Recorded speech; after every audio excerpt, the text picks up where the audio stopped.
Okay, so good morning. This is Mary Peabody, and I am speaking to you from the University of Vermont Extension, where I'm a community development specialist, and I'm also a member of the leadership team for the Enhancing Rural Capacity Learning Network. And this is the inaugural webinar for that particular group. We just launched our public site literally a few weeks ago.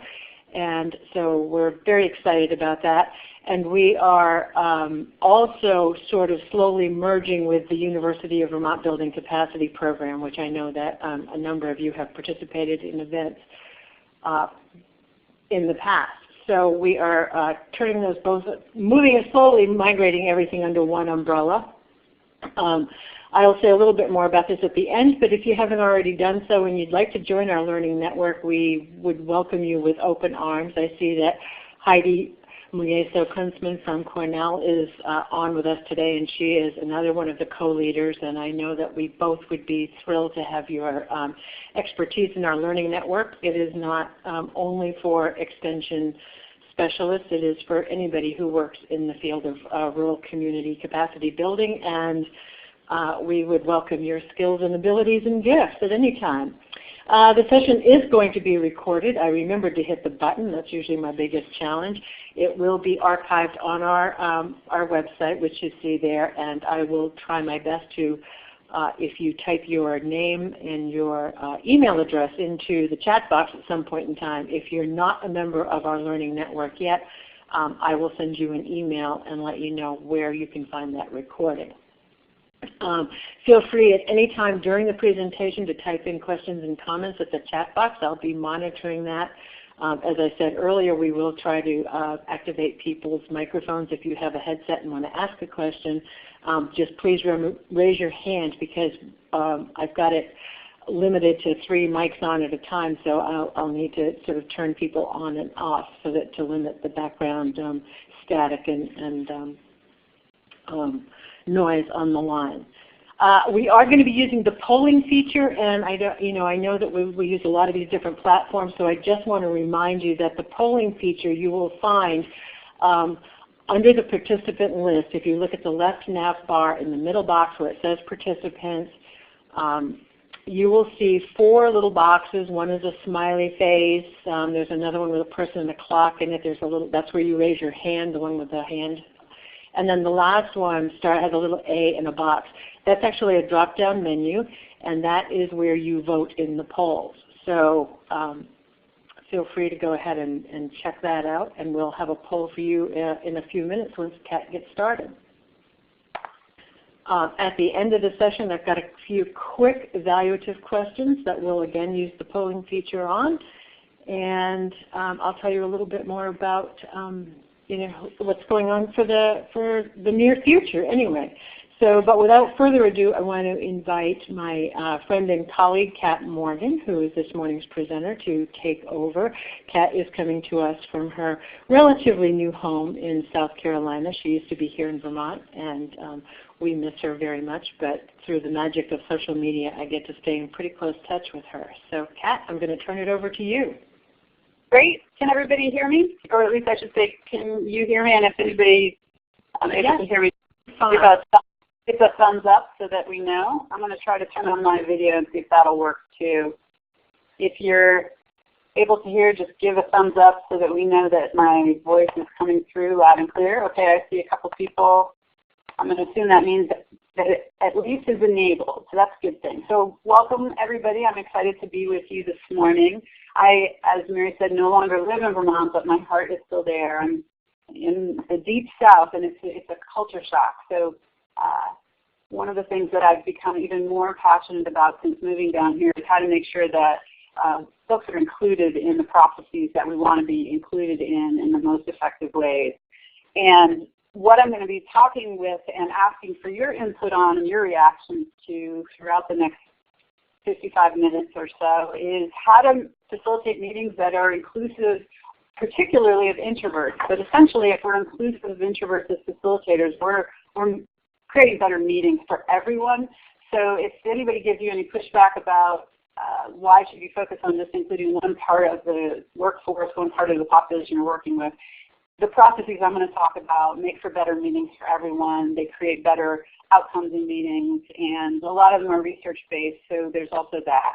I'm really passionate about inclusion, and it's funny, when I was doing this workshop, I created a bio for Mary, and one of the things I noticed is a couple of the words I always use when I talk about the processes that I like to facilitate, and those words may, at first glance, indicate a bias towards extroversion, and I'll just be really clear about that, because I think it does reflect the cultural bias and the assumptions we make about words, but the words themselves are inclusive and can be inclusive, and those words are interactive and engaging. Because when you engage people, it doesn't necessarily mean you're engaging them in conversation or in speaking off the top of their mind, thinking out loud. It's also important that we recognize that interaction is not just talking back and forth spontaneously off script, that interaction is about having individuals and groups working together in ways that are effective. And so those are my biases, is to really engage people in meaningful ways and ways that work for them. I'm really committed to this work because I don't feel like we can afford to leave anybody out when we're doing the work we're doing. I've been passionately involved in the nonprofit sector for my entire career, and I know the cost that comes when we leave people out. So one of the things that I want to do is really focus on how do we use something that many of us spend what we feel like is way too much time in, and that's meetings, whether we're sitting in them or running them. How do we use the tool of a meeting to be really effective? And for me, meetings can be really powerful if they attend to process effectively. So that's sort of a little bit of a background about why I'm interested in this topic. What I want to do now is dive right into the content. And you'll see here that I'm using a spelling of extrovert that comes from Carl Jung and the Myers-Briggs type indicator. And I'm not going to spend a lot of time talking about the details of that particular tool. We are going to talk a little bit about it because that's where this term comes from, the term extroversion, introversion. But I do want to just give you important context, if you will, and that the term as it's spelled here has a very specific meaning. Extrovert has a very specific meaning. Carl Jung talked about introversion and extroversion back before the 20s, but mostly in the 20s the information was published, and he talked a lot about it as a core, innate feature of human personality. He talked about introversion and extroversion, and he specifically meant it in some very specific ways. I'm sorry, I'm stumbling, getting ahead of myself. When most of us use the word, we don't spell it with an A. I do, and I'm mindful that sometimes that throws people off, but I just wanted to draw your attention to that at this point. It does mean something a little more specific with Jung when it's spelled with an A, but in general, the terms throughout this webinar, I'm going to be using them interchangeably. So I first want to ask you guys, who's here in this virtual room with us today? How do you identify? Do you identify as an introvert? And if you do, that would be the choice A, as Mary talked about. If you identify as an extrovert, B. And if you identify as an ambivert, C. And I'm going to ask you, for those of you who may have never heard of the term ambivert, don't choose it. For those of you who do actually identify as an ambivert, and you've heard it before, do choose it. But don't choose that term unless it's something that you will actively identify at. I'm just curious to see who's in the room with us. And it looks like we've got about 2/3 of the participants have selected something.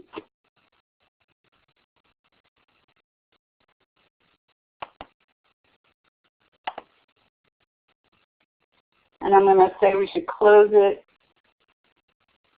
We got a comment in the chat box saying, someone saying, used to identify as an extrovert, but feeling more introverted the faster life gets. Yes, that's a comment I hear from a lot of people. And actually using the Jungian and the Myers-Briggs tool, there is some evidence that people do shift a little bit over time. So it looks like from those of you who responded, the group of those who responded, about half of the responses were introverts and about half were ambiverts. So if there are extroverts, they may not have clicked yes, or like me, you may have been befuddled by the polling tool. So please feel free to use the chat if the polling tool doesn't help you respond and engage. So just briefly, this is, for those of you who I will be asking in a second about your familiarity with Myers-Briggs, but this is the typology that's used in the Myers-Briggs type indicator. There's 16 types, and you can see the first letter in all of them is introvert, extrovert. That's what the E and the I stand for. But there are 16 overall. We are not going to be focusing on this tool today. I just wanted to make sure that this image was in your mind because the core of the conversation of extroversion and introversion does come from Jung and does come from the researchers who created the tool, Catherine and Isabel, who created the tool, Briggs-Myers, mother-daughter combo. So I want to make sure that you're just familiar with this. It's referred to commonly as a test. It's actually not a test. It's a psychological preference.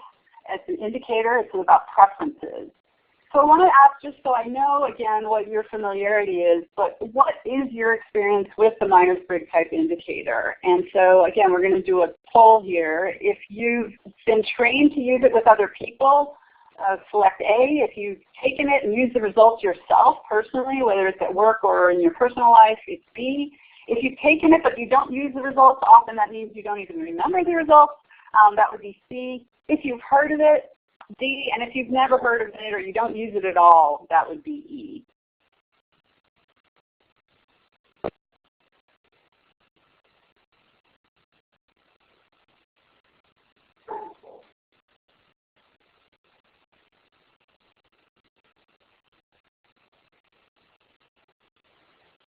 I'm going to give you guys a little bit more time to respond to the poll.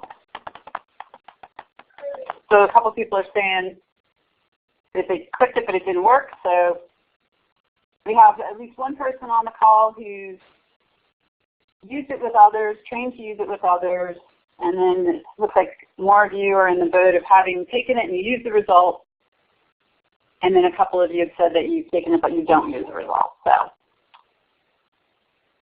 it's something that's, as they say, in the water. A lot of people refer to it. A lot of people talk about it. It's a very useful tool. Primarily, it's been research validated primarily in the area of career and work and looking at the correlations between Myers-Briggs type, which is a self-report, and paths in careers. And there's some correlation between certain careers. And it really has to do more with fit than with ability. It's not about skills. So I want to get right to the next poll because this is one that we'll get to where I think in the last 2 years in particular the whole conversation about extroversion and introversion has really taken off, and that's Susan Cain. She recorded a TED Talk in 2012 that came out of the research she did for her book Quiet, and that book was named by Fast Company the best business book of the year in 2012. It's been all over the place on the internet. It's been in workplaces, at conferences, conversations. People are really enjoying the book. She has a blog that's very active and a whole community, and she talks about what she calls the quiet revolution. So I wanted to just check and see how familiar everyone on today's call, how familiar you guys are with her work. And so again, a poll, the first one is you've read her book and you've watched her TED Talk. Other would be you've read all or part of her book. You've read, C is you've watched her TED Talk, and D might be you've heard of her, and E is you have no idea who I'm talking about. So it looks like we're all over the place here. So then for those of you who are more familiar with her work, I am going to talk a little bit about her, so some of what I'll say will be familiar to you, and please feel free to add in your own reactions in the chat if you'd like to add anything. As I said, her book really took off, and in 2012 when it was published, and it just went viral thanks in large part to the TED Talk she did, which was called, what her blog is called, The Power of Introverts.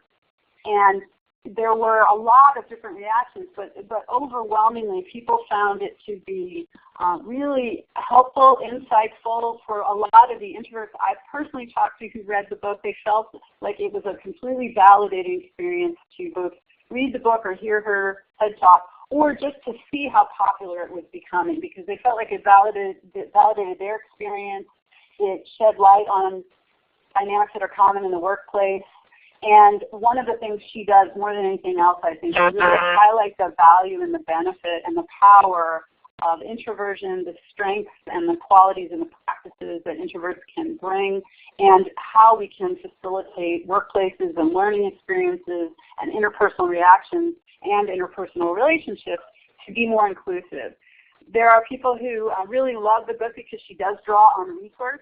She does talk a lot about different kinds of psychological research, and this gets back to what I talked about earlier, which is she doesn't use the term introversion in the same way that Jung does or that the Myers-Briggs type indicator does. She's using a much broader definition. In fact, that's one of the points she makes in her book, is that the psychological research itself is just full of different definitions of introversion and extroversion. So it's really difficult and sometimes a little harrowing if you're rigorous about the way you look at research. It's sometimes a little harrowing to draw conclusions when you're comparing different studies that use different definitions. But she draws on the research with that acknowledged. And so I think her real point is to talk about how this is something that's a real core difference in human beings and our behavior and how we interact with one another, and that our culture here in U.S. American business culture in particular, as well as, and in particularly schools at this point, is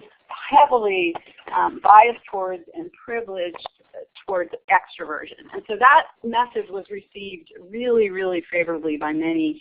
And I've also talked to a lot of extroverts who read the book and found it to be everything from revolutionary, because I think some extroverts are pretty unconscious, and this is not just about extroverts, but about all of us, are pretty unconscious of the ways that we are privileged in the culture, or unconscious of the things that we do and how they might not be comfortable for everyone, which circles back to when I said earlier the word interactive. I think for a lot of people what that means is talking, and that's a pretty extroverted definition of interaction. So that book has been very influential, and it's one of the reasons why I think happily more people are talking about and writing about and thinking about and struggling with and coming up with great ways to make sure that we're more inclusive of introverts and extroverts in the workplace. So I'm going to shift gears now a little bit, and one of the things I'm going to ask you to do throughout the next part of the presentation is to please, if you have questions, put them in the chat or raise your hand, and as Mary said, she can facilitate having someone speak if you choose to do it that way. I'm going to be asking for your input, and I'm going to do very soon here, I'm going to do a little experiment I'm going to ask you all to participate in. So I want you to get ready to be part of that experiment. So again, the terms themselves. I'm using the Jungian spelling, but this is the more common spelling. And I do think it's worth mentioning there are a lot of misunderstandings and stereotypes about introversion and extroversion. One of the most common stereotypes is that it's all about how you express yourself. So physically, how much space you take up, that kind of thing.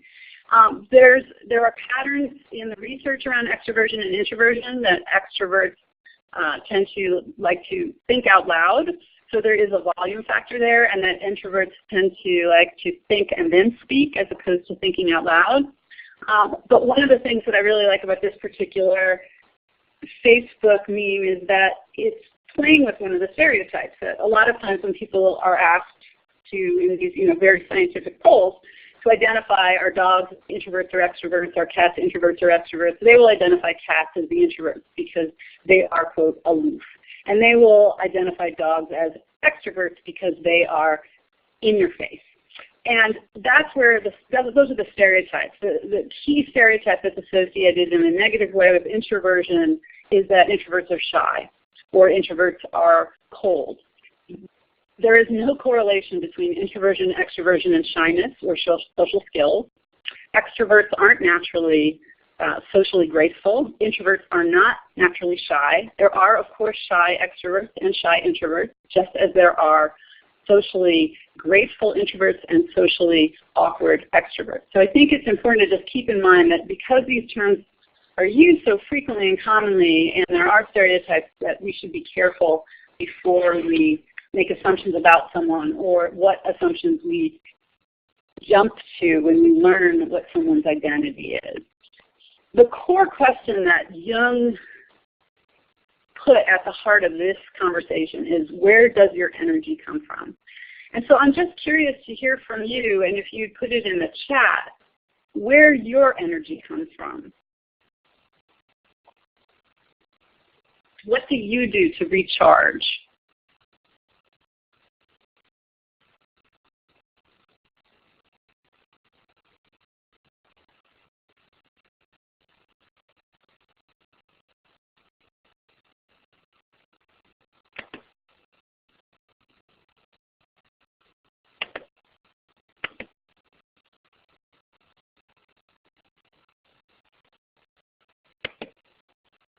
We've got a lot of things. And Mary, am I correct that everybody can see the chat?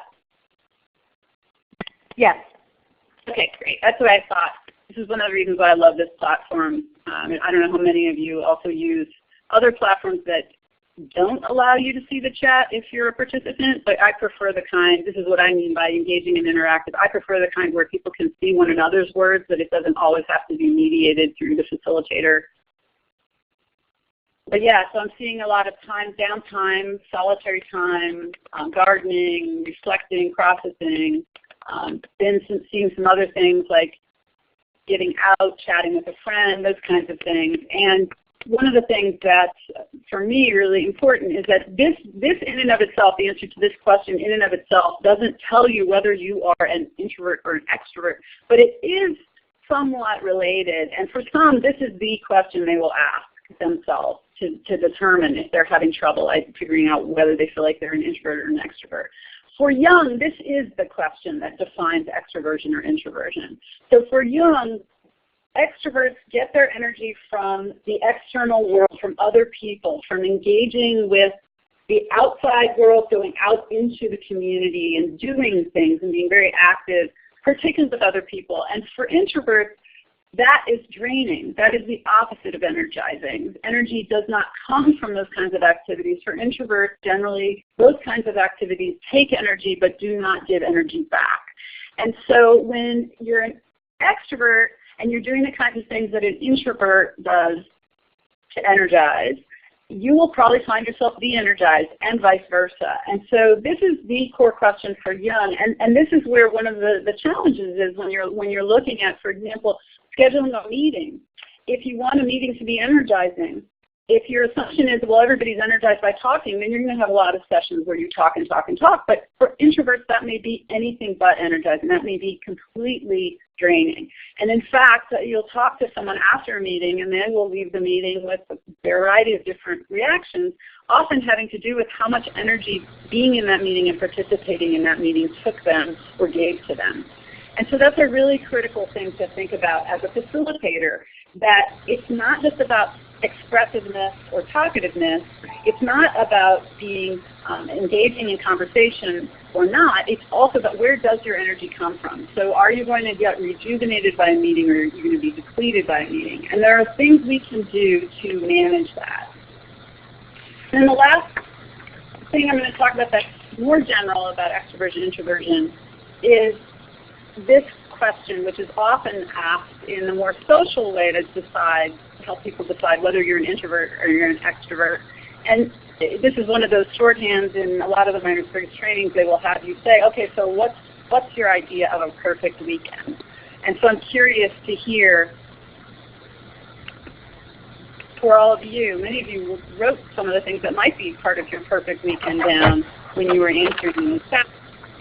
What would your perfect weekend look like? The left or the right?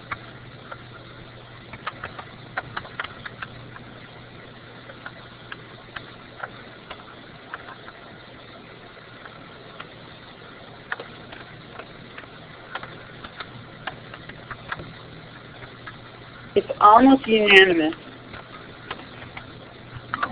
And there are a couple of people saying, yeah, it's somewhere in between. Obviously, this is a stark contrast here. And we're getting a little bit of,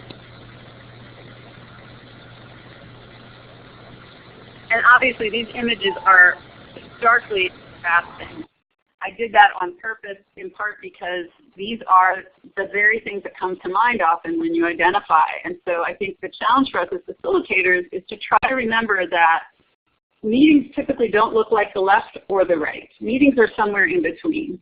Meetings are in that space, as I talked about earlier, that ambivert space where you're going to be doing things, hopefully, that are a combination of this high energy, interpersonal interaction, spontaneous, as well as more reflective and contemplative and solitary pursuits. And so the challenge then is how do we move the norm of a meeting from the right more towards the middle or from the right towards the left at all, because that's really something I think many people have trouble identifying and figuring out. How do you make a meeting feel less like a party and more like a thoughtful, intentional activity that's going to result in something that you'd like to see?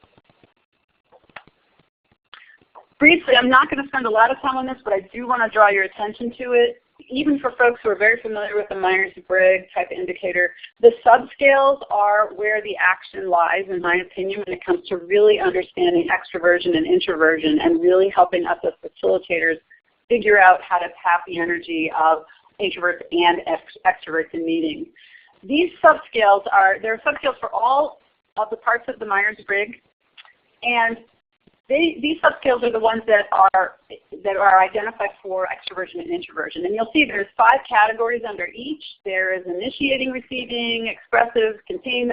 I'm not going to read the whole list to you, but these 5 polarities have underneath them these characteristics, and they tend to align with extroversion or introversion. Now, why I say it's where the action is because most of us will see ourselves a little bit on each side, even if we don't identify as what's called an ambivert, someone who has characteristics of both.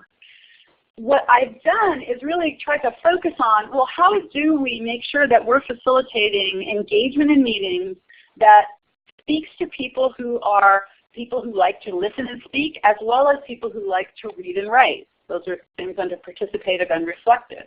How do we make sure that we engage people who are both more likely to initiate, as well as people who are more likely to respond to an invitation? How do we do that in a meeting? And so I like to keep this list in mind when I'm thinking about how I'm facilitating a process, to make sure that I'm not just always defaulting to expecting people will, for example, put their hand up when they have a thought. How do I structure a process so that folks whose impulse isn't to put their hand up will also be able to participate? And you'll notice on this slide there's one that I've highlighted, and that's, or asterisk, and that's the self-revealing and private. And typically along this subscale, you've got extroverts who are self-revealing, will tell more about themselves, reveal more, share more, tell more stories, that kind of thing. And introverts tend to be more private. Now again, this is much more complicated than I'm making it sound.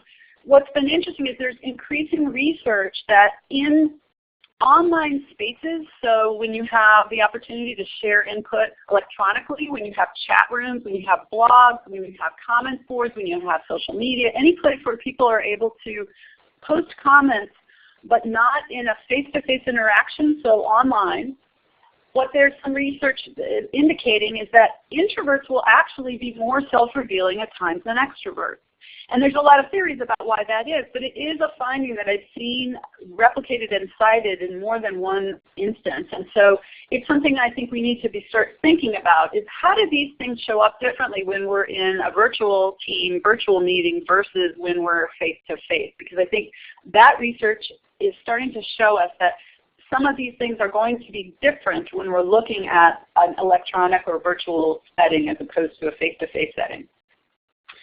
Okay, now we're going to get into the actual how-tos of making meetings more inclusive of introverts and therefore, I would argue, more effective overall for everyone. So generally speaking, I'm sure many of you will have seen things like this where you keep doing the same thing over and over and over, thinking that you're going to get different results. And sometimes the very thing you're doing is what's creating the problem. And that's where we get into, okay, so how do we run meetings? What can we do? There are people who have argued, and I've seen some blog posts recently, articles recently that say, you know, meetings are the problem. We should just not have meetings. There are some blog posts and there's some research that talk about how ineffective meetings can be. And when Mary and I were talking about this recently, I said, well, you know, I don't believe meetings in and of themselves are a bad thing. Otherwise, obviously, I wouldn't spend so much time in them or run them or help people run them better. But what I believe is that the real problem, and this goes back to what I said earlier about what we're talking about today will improve meetings overall. The real key thing that makes meetings more inclusive of introverts also make meetings better overall. And that's sort of facilitation, meeting management 101, which is making sure that your meeting has a purpose. Making sure that the first question isn't, okay, when can we meet, but should we meet? And if we're going to meet, what's the point of the meeting? I don't always say it that way. Sometimes I say, what's the purpose? But WTP, what's the purpose of the meeting? And one of my favorite facilitation guides and facilitation trainers is Sam Kainer. And he's written this wonderful book called The Facilitator's Guide to Participatory Decision Making. And he's a big believer, as am I, that the best decisions are made by gathering input from as many people and stakeholders as possible and including people as much as possible. Now, for many of us, we hear that and we go, oh my God, that's going to be an all day long consensus decision meeting, and it's going to, I'd rather just I don't want to go. I'd rather have somebody else make the decision. But what he means by participatory decision making is identifying how to make the best decision, what roles are needed, who should be in the room, who should be making those decisions, and then what's the process that will facilitate that. But before he even gets to how you participate in a meeting, he talks about, well, what's the point of the meeting? The process should serve the goal of the meeting. And so he has this great typology where he talks about the different purposes, different goals of meetings. And obviously, meetings can have all of these, one of these, two of these, three of these. You could go to meetings all day long that are just about obtaining input. You could facilitate meetings through a period of time that are mostly about obtaining input in order to make decisions at a later point. So I'm sure this is a familiar kind of model, and you know his work. The program that we're offering this webinar through is about one of those goals, which is building capacity, and so that's where you often get into training. But the reason we're bringing this up is because I think this is the first question to ask, the most important question, which is what is it you want to achieve in the meeting? And then to identify a process that will facilitate that. And if you do that and you really think about the best ways to obtain input or the best ways to improve communication, and you start thinking about it from that perspective, it's much more likely that you'll be inclusive along the way.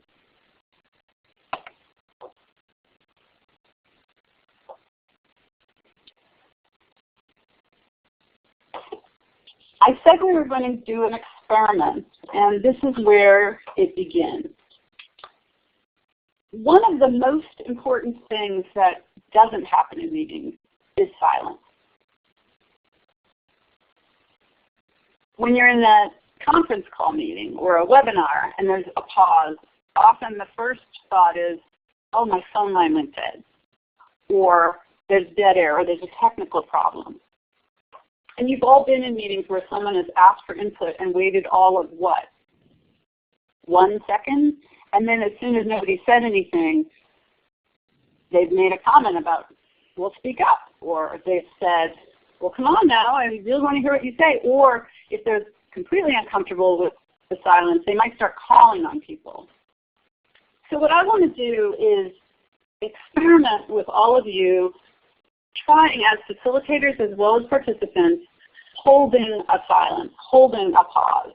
There's something called negative capability, which is not the ability to be negative.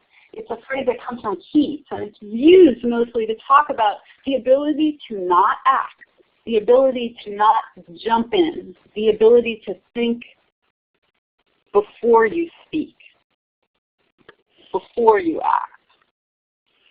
And the beauty of this space is that it creates this ability to be free of constraints or conventions rather, so that you're being really mindful and intentional about the choices you make, the decisions you make, or the things you say.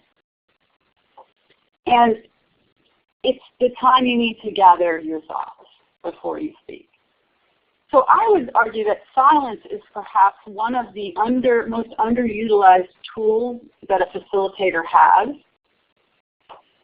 And it is so powerful. And if you've started using it in meetings, if you've seen it used effectively in meetings, you know what I'm talking about. And if you haven't, then it's a really great opportunity for you to experiment with it and try it. So what I'm going to do now is I'm just going to start holding pauses. And I'm going to invite those of you who are interested and willing to hold pauses as well. So the first thing I'm going to do, I'm going to just pause right now, just for 7 seconds. And I just want you to notice how it feels.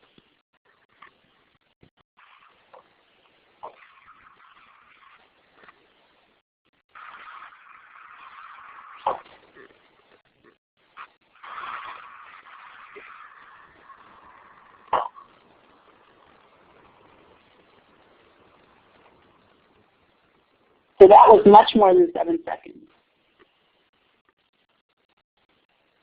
So I got somebody saying it made you feel anxious. How else did that make you feel?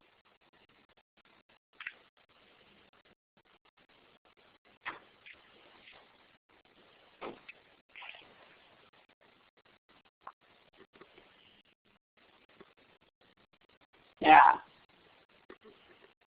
Created time to think, space to think.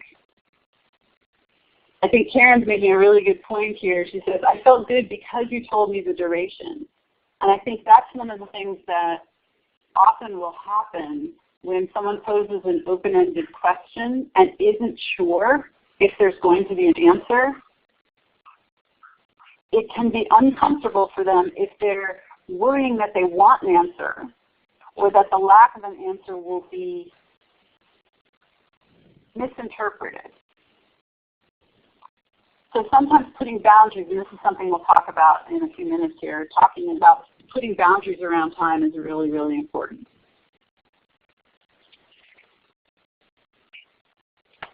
So I want to ask if there's anyone on the webinar today who would like to practice asking a question and then waiting for 7 seconds before saying whatever it is you might normally say after asking that question. If you're interested in trying that, just put up your hand electronically. Is that the best way to go about it, Mary? Sure. Go ahead and raise your hand if you have a headset, or raise your hand, I guess, if you're interested, or let us know in the chat box that you're interested so that we'll, because I think you can actually type the question as well, right, Kat? Sure. Typing the question into the silence is definitely something you could do. And it looks like we have a couple people's hands up.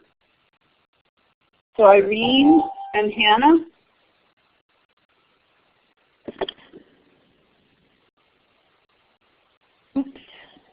All right, so I have Irene first. Irene, I don't know if you have a microphone or not, but you can go ahead and type it in or go ahead and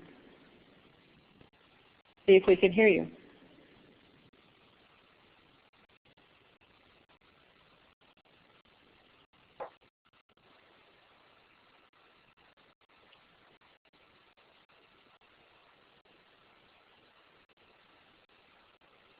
I'm not hearing you, Irene, so maybe you can go ahead and type the question.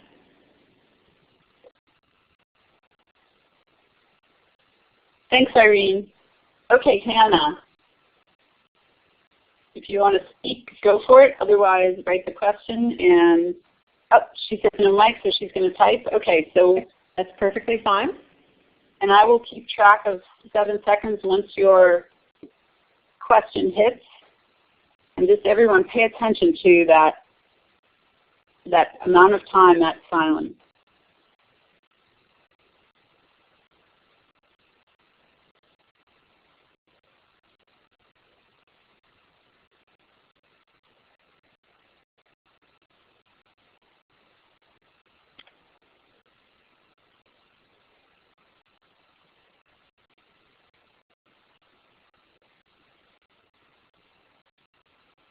Thanks, Hannah.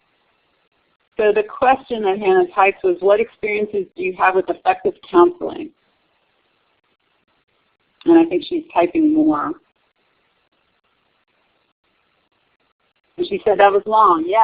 So the reason I wanted to do that in this call is because I think, again, this is core.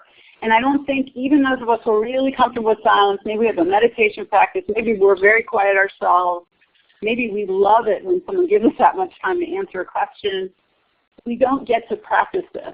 And the first rule for me as a facilitator is to know myself and to know what I'm comfortable with and to not try things out on people when I'm not sure that I'm going to be able to handle it. I don't want to experiment on people in meetings unless they're willing to experiment with me. And so when I've tried this in the past, I had a very similar reaction to you, and I thought, wow, 7 seconds is long. Now, when I'm timing how long 7 seconds is for this call, I'm noticing how short it is. So my perspective has changed. What I notice is when I, as a facilitator, ask that question in a meeting, especially if there's a really juicy conversation and people are talking about things they're passionate about, if I ask a question and then I pause and I keep pausing, what I notice will happen is usually people will speak up who haven't spoken up before. And usually, even the folks who might jump right in start to get a sense of this is a deeper conversation than we're used to having. So it's a really important thing to, I think, practice and get familiar with. I want to ask if Irene, I don't know if you'd like to try in the chat. And Peggy's hand is also up. Okay, let's try. Can you hear me?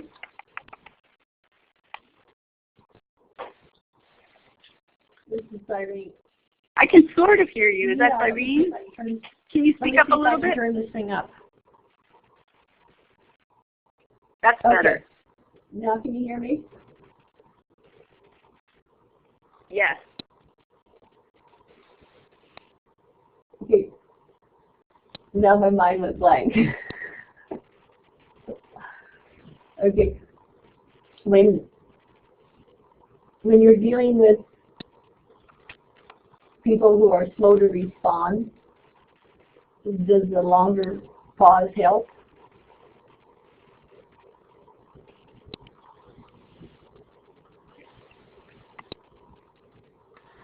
It can. What I've found in my experience is for some folks, the longer pause will make them more uncomfortable. But for other folks, the longer pause is what they need in order to collect their thoughts, take a deep breath, and speak.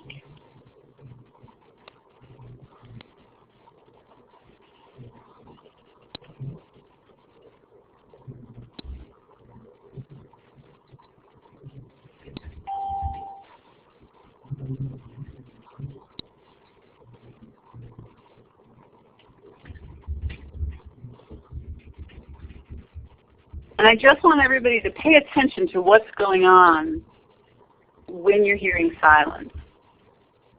And just notice that, because everyone in the room is having their own reaction. And it can range from the anxiety we talked about to feeling calmer, feeling more relaxed, feeling clearer about what it is that you want to say.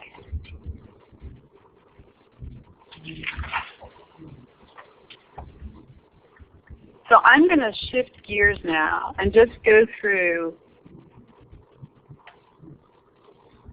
quickly some tips that I've collected from talking with other facilitators, with some research I did, asking people I knew and asking people I didn't know to give me their best advice to facilitators on how to be more inclusive of introverts in meetings.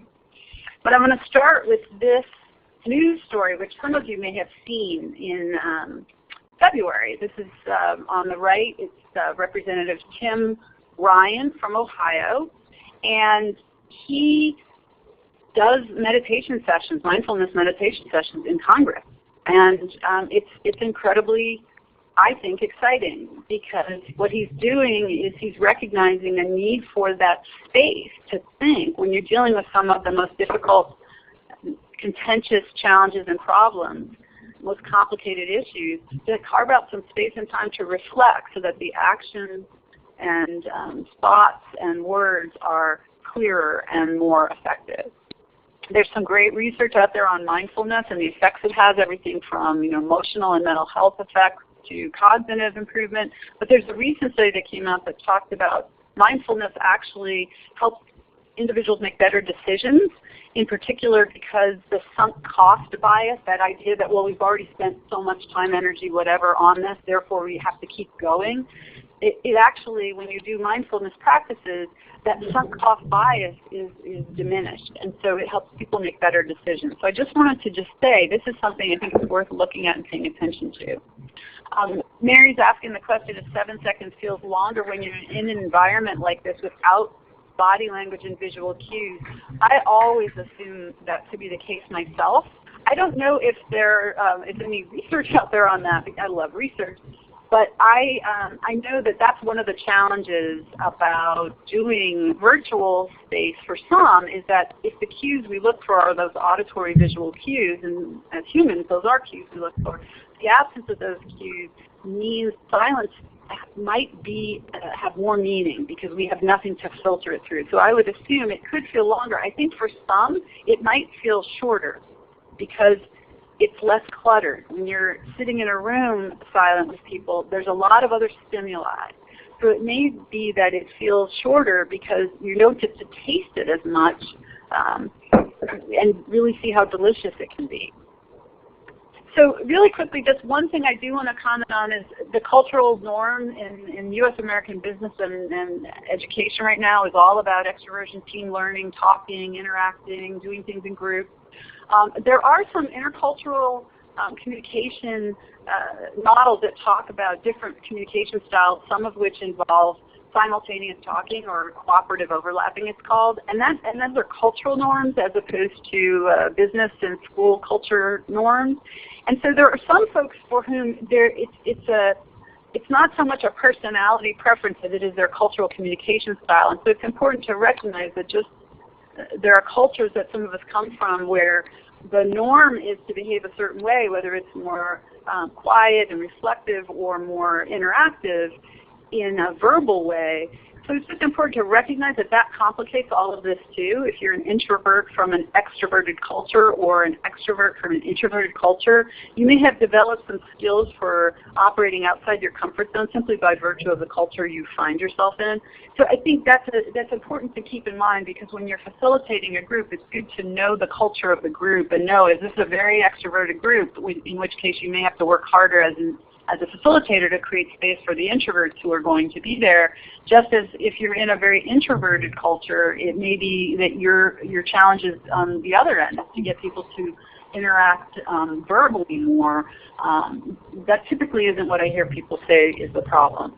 So now some specific concrete tips that I want to share that came from the research I did.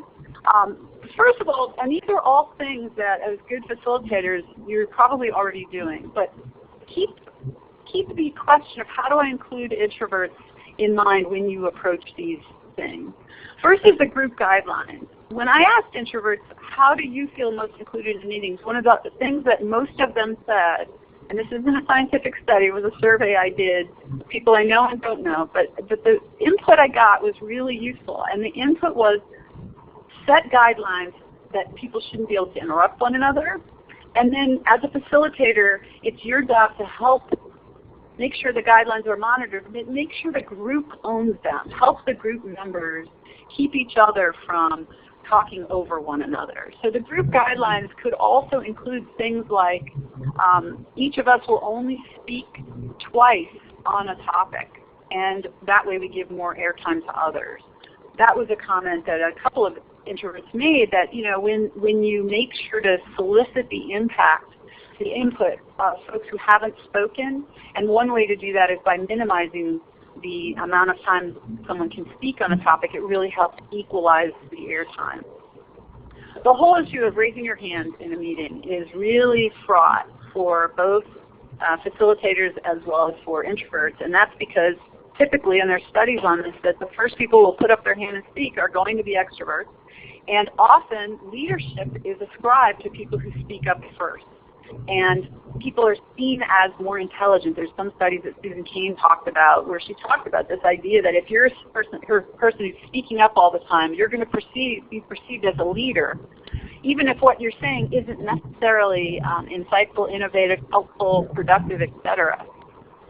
So raising hands can be really fraught because if the only way we get people to share their thoughts out loud in a meeting is by having them raise their hands, there are going to be a lot of people who aren't going to speak up, and there are going to be some people who are going to speak up over and over and over. So it's just really important as a facilitator to be mindful and judicious about using this, to pay attention to whose hand is going up and most often, and to the dynamic in the room around that.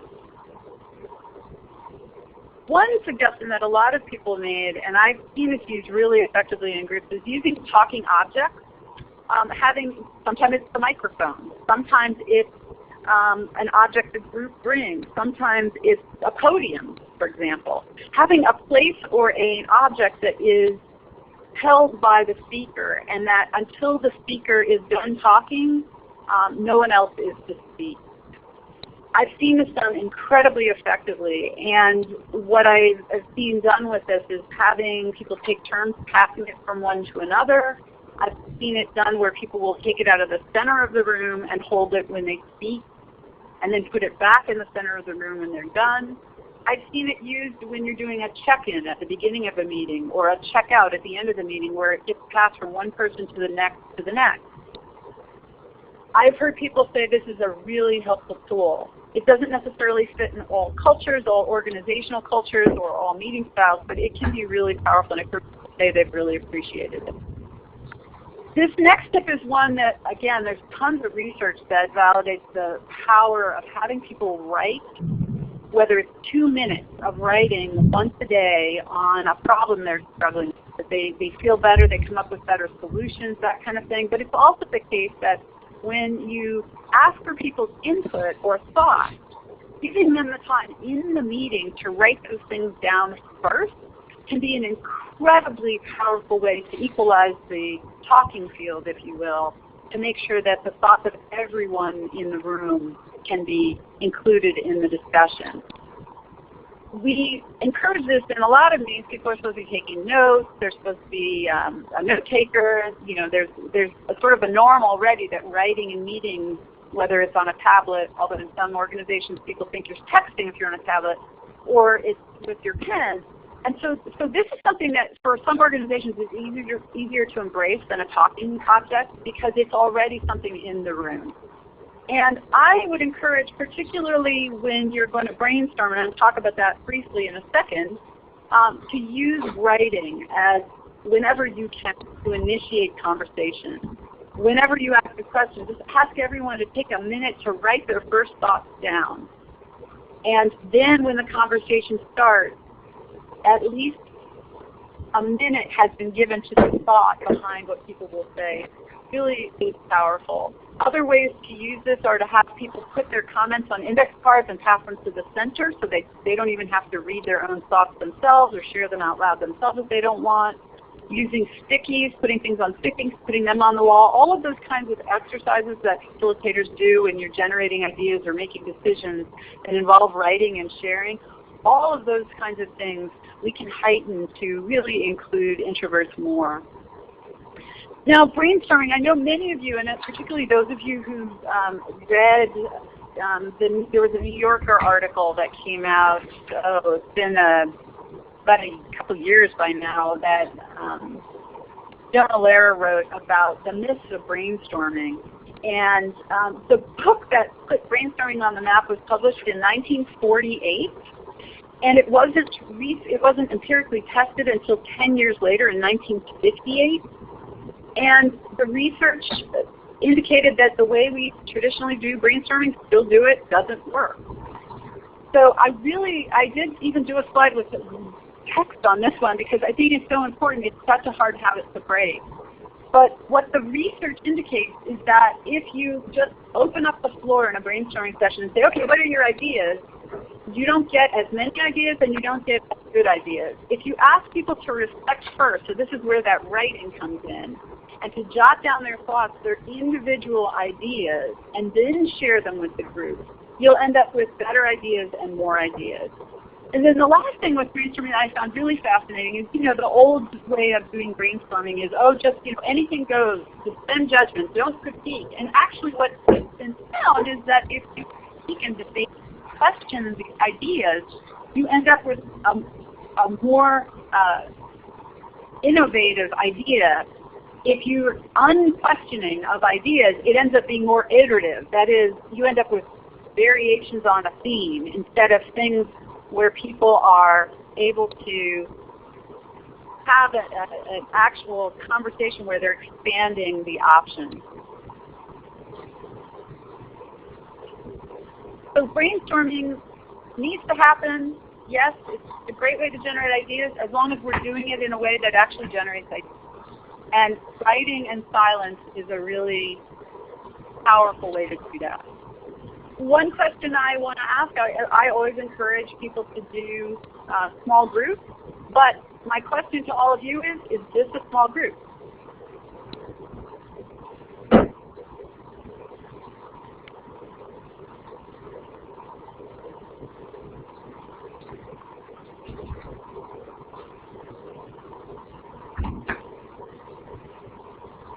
Right. First answer I see is nope. Yep, exactly. There are some of you who are going to say, yes, this is a small group, and some of you who are going to say it's not. And I think the key being raised is it could be relative to the size of the overall meeting. And I think that's the critical piece, is to recognize that if you're in a room full of 50 people, 5 is going to feel small to most of us.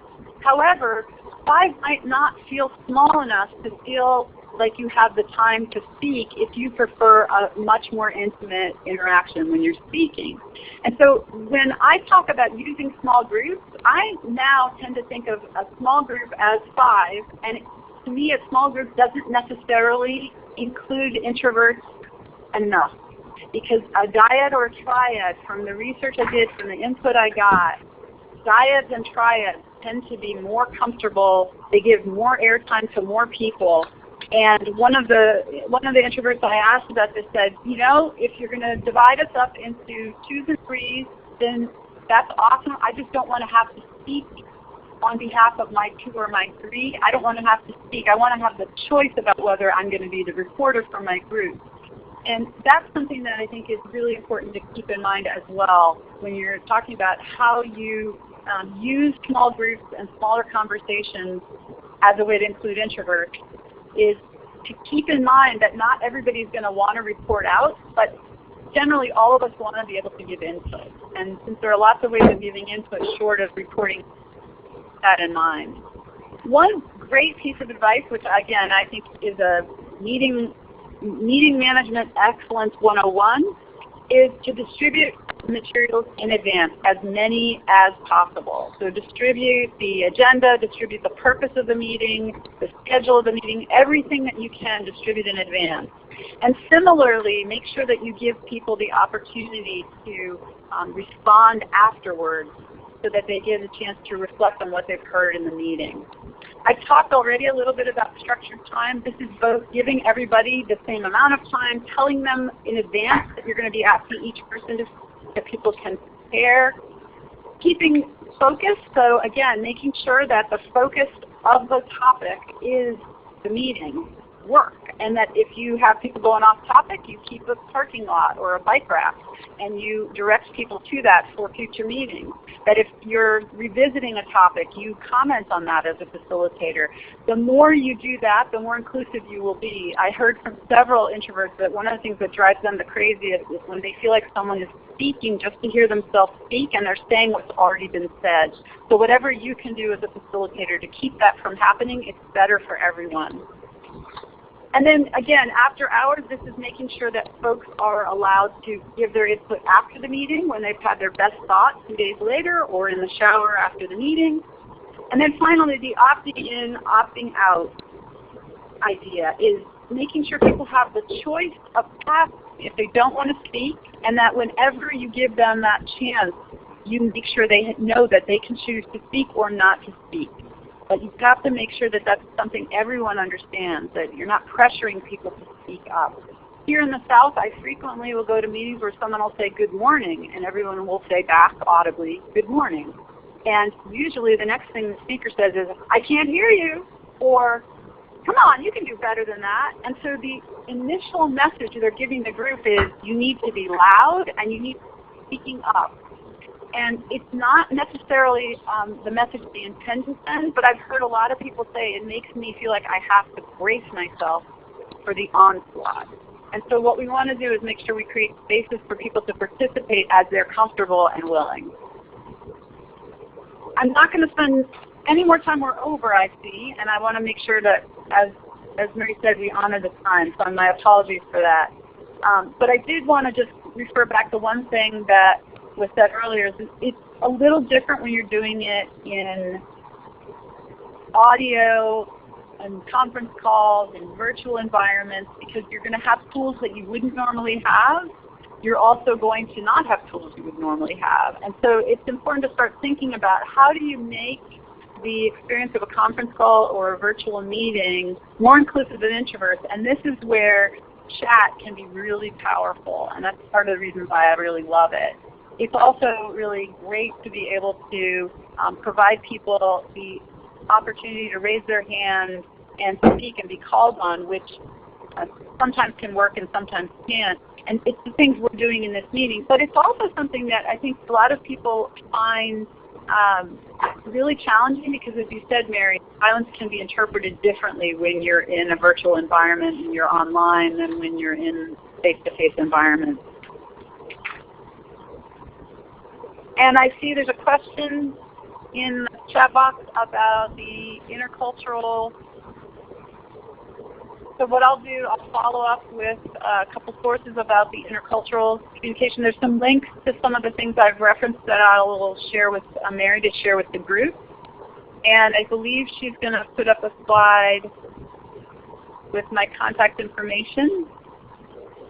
I am indeed, and I will go, whoops, let me, so first of all, thank you very much, Kat, for your time. This has been great. I did invite anybody who wants to be notified of when and where the recording is going to be archived to go ahead and put your email address up, and that is specifically for those that are not part of our Learning Network yet.